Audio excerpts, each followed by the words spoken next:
Have you ever fallen in love with a knitting pattern only to find out that the yarn has been discontinued, not within your budget, or just not available where you live? I think we've all been there. In this video, I will tell you what you need to understand about knitting yarns so that you can confidently substitute them for that pattern you have your eye on and knit it in yarns that suit you. There are plenty of reasons for substituting yarn. Yarns get discontinued, and this applies to both hand-dyed yarns and big brand yarns as well. Sometimes a base is discontinued and it's not available anymore. Or you prefer a different fiber. In the Knitting Opinions video, I talked about how some people don't like mohair.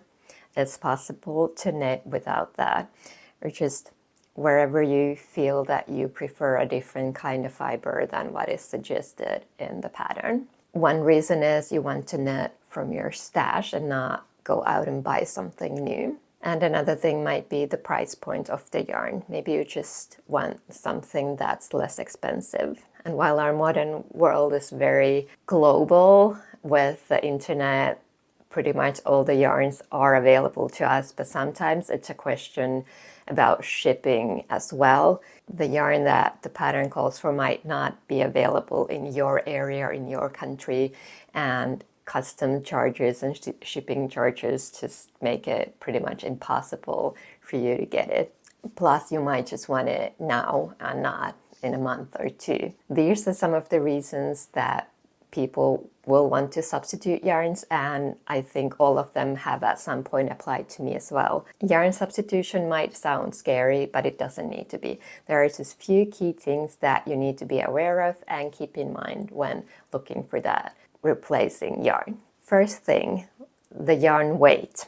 So yarns are divided by their weight, and that refers to how many meters there are in 100 gram skein, for example. So just the thickness of the yarn and the sort of length weight ratio.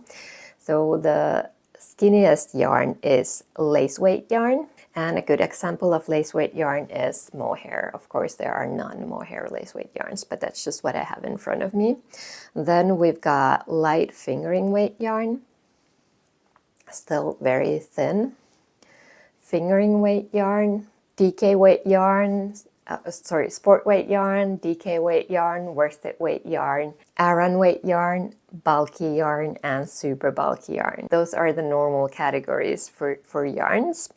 An example of a bulkier yarn is this one, which goes into the super bulky category, and compared to the light fingering weight yarn, you can see that there's a big difference. So if this is what the pattern calls for, you know that you can't knit it with this.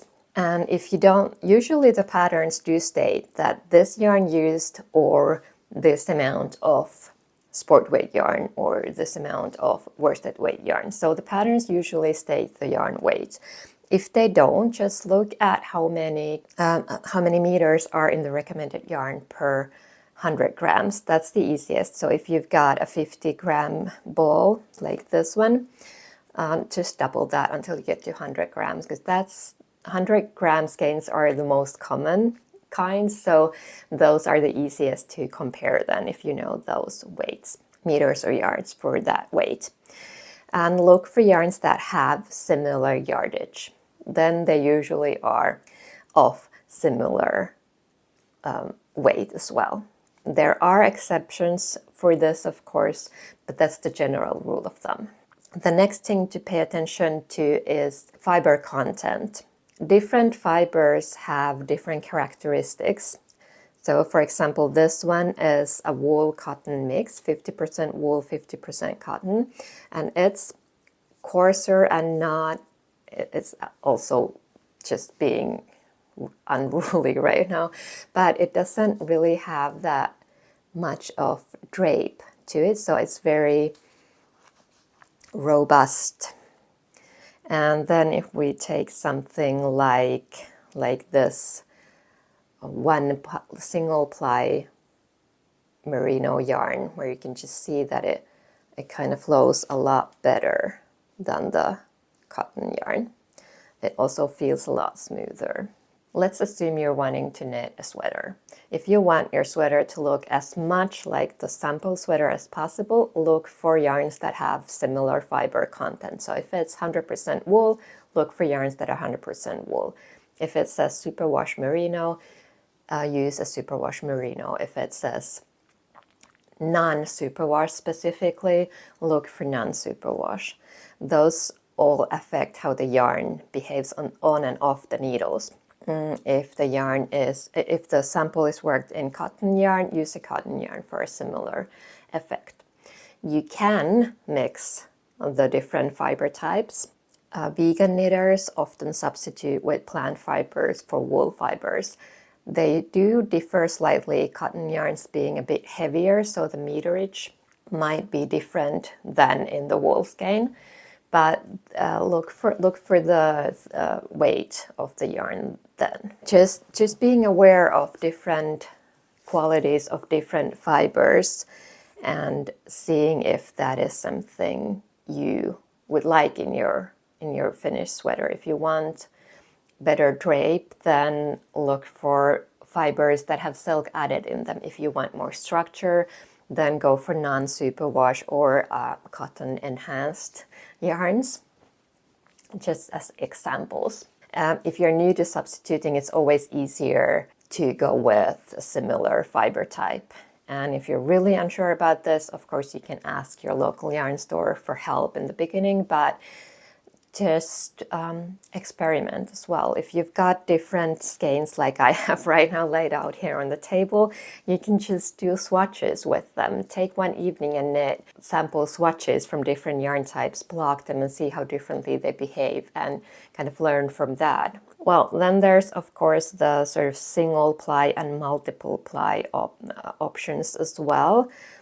But this isn't as crucial as the two I mentioned before. But here we've got a single ply. So that means if I unravel this, it's just going to be a bunch of wool. It won't sort of further separate. So this is a single ply yarn. And this, for example, is a 2-ply yarn. You can see the twists in there. And if I start to untwist it, you can see them separate more. So some yarns are single ply, some are, the heavier the yarn is, usually the more plies you've got. And then of course there's difference on how tightly they are spun. Just to give you a few examples, you can take a look at these where you can see the difference in the tiny differences in the plies or how they're twisted. And then there are of course yarns that have a completely different construction. You might have a worsted spun yarn where the yarns aren't arranged neatly like this, but the fibers go a bit here and there. And then there's something like this, which is chain spun. I don't even know what the correct term is, but it's like it's like a tube made with very thin fibers and then spun with this fluffier yarn. You can see it from there, from the end, kind of the construction. So these are maybe all more of a personal preference, but they do affect somewhat what the finished surface of the knit is going to look like, and also the stitch definition. Further, you can see that this yarn is very smooth. There's just no halo on it. It's just a smooth base. This one too, very smooth. Smooth yarns have usually a very good stitch definition. This one, slightly more fluffier. And of course, then you've got mohair, which is fluffy. Fluffy, fluffy, fluffy, very fluffy. These all affect the stitch surface. So if you're working on a pattern with very sort of textured pattern like moss stitch, or a pattern that's made up with purl and knit stitches, and you want that pattern to show up, you would look for smoother yarns. and if it's just stockinette, garter stitch, and it's more about the shape of the sweater, then you could go with fluffier as well. Fluffier is usually also warmer than smooth yarns, as they trap in more air. So if I wanted to make a really cozy sweater, if I like a shape of a sweater but it's not super warm looking, then I might use mohair to work on it. Some patterns, of course, use mohair on their own, but mohair is usually added on. So if I had a DK weight sweater that I wanted to use mohair on, I would put sport and mohair, lace weight mohair. And this actually leads me to the kind of bonus point. You can combine different yarns to get to a heavier weight. So like I mentioned, if I wanted to achieve the DK weight yarn, I could pair 2 fingering weight yarns, sport weight and lace, or quadruple or 4 lace weight skeins. So there are 4 lace weight yarns. There are a lot of ways you can do that, and the other way around as well. If the pattern uses fingering and lace mohair and you don't want to use mohair, you can substitute that with sport weight yarn, which equals to the same weight as fingering plus lace. So this is the kind of strange knitting math, but you'll get used to it the more you work with yarns. Again, you can experiment with these, doing small swatches and just combining yarns and seeing how they work together. And say I wanted to knit a gray sweater and I wanted to use my stashed yarn for it, and it would be, say a worsted weight yarn. I could look into pairing these 3. So they're similar shades, aren't they? So I could use these 2. How you can test if you like the combination or not. So take a strand out from each of the skeins and twist it together. Now when you're knitting, it's not going to be twisted as neatly as this, but it does give you an idea. And here I quite like it. Nothing seems to stand out too much. So I think it would look really nice. If I wanted to maybe add a bit of color, I could see how orange would work in that mix. Again, twist them all up. And you're starting to see that the orange really stands out from this. So if I was to use this, I would expect the sweater surface to not look even remotely even, but have sort of these tiny pricks of orange clearly showing up. There are many ways that you can work with that.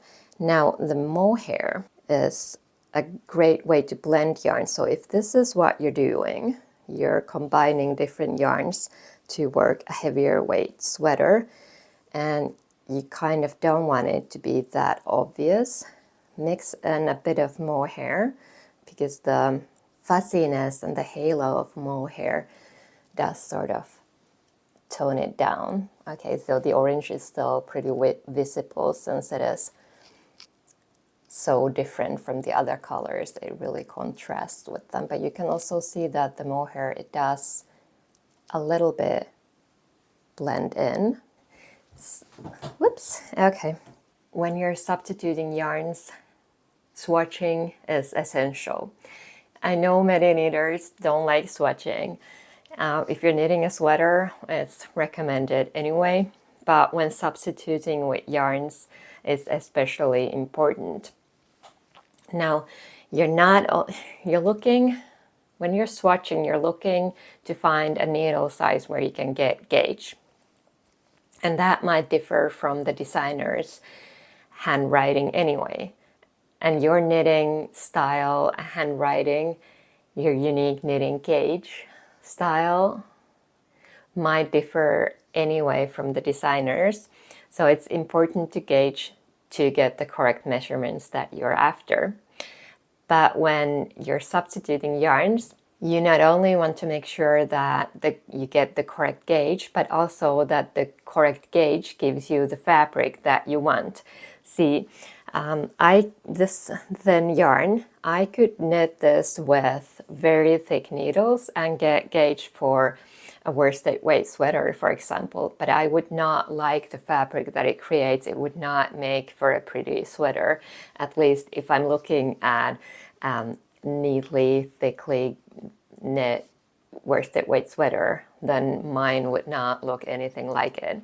So it's important to just see what kind of fabric you get at the correct gauge with the yarn that you're substituting with. Also, don't just do a stockinette swatch, but try to stitch pattern used in the pattern as well, whether it's lace or cables or just knit and purl stitches in different orders, just to see how the yarn behaves with that. Now, some yarns are better suited with lace, others for textured stitches and so on, and they behave a little differently, like we've already gone through. So just to make sure before starting your sweater that you will be happy with the finished item.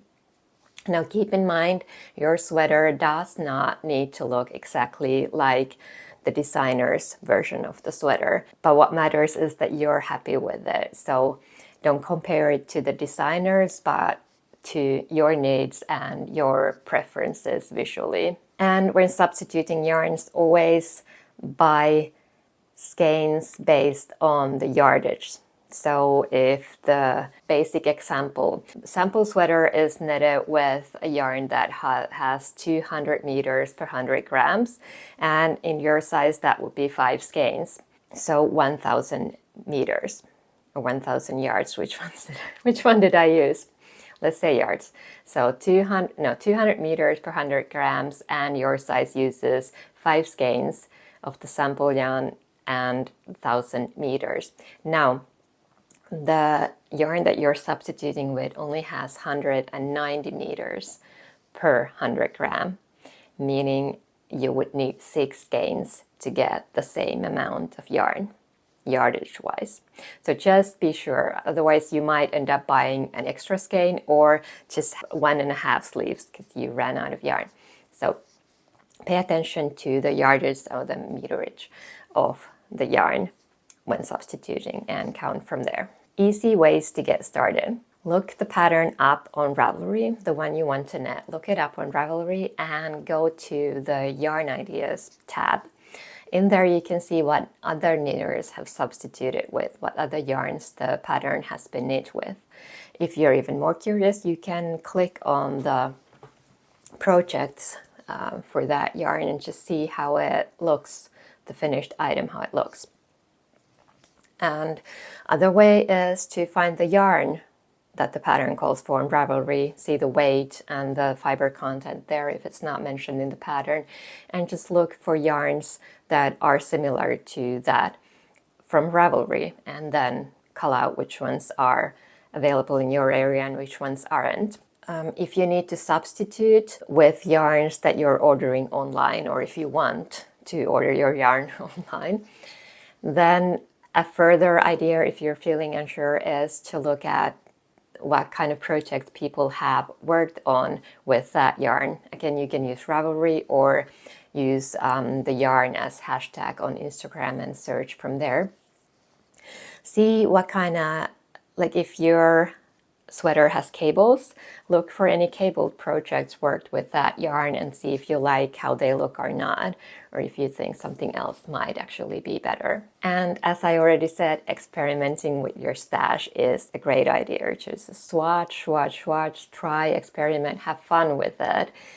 Don't see it as something boring you have to do, but something where you can learn new things from that will benefit you and open new doors for you when it comes to your knitting, because it does give you a lot more options. And if you still, after all this, feel a bit uncertain, you can try a small project first. Don't go for that sweater just yet. Knit a hat first and try different yarns for that one. And once you get the hang of it, you'll feel more confident tackling sweaters and other larger projects as well. I could actually show you a good example here when this is my Equipose shawl that I designed for a little book of moon inspired shawls. And I first knitted this yellow sample, and this one is worked in they're both sport weight and 100% wool yarns, or I think this was 95% wool and 5% other fibers.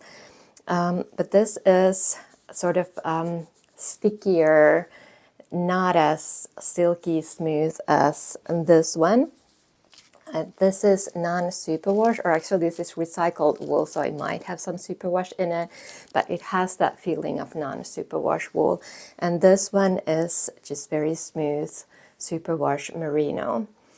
And they have a different quality than this one is sheen and excellent drape, and this one is more sturdier and more matte in appearance.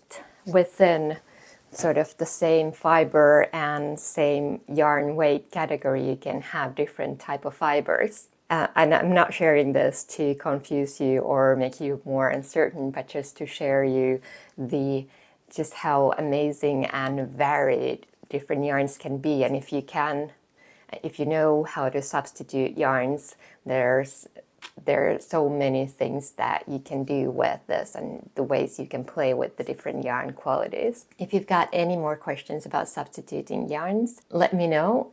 I will see what I can do to help you. And if you've substituted yarns in the past, let me know how it went. And if you've got any tips you'd like to share with other knitters, you can do so in the comments below.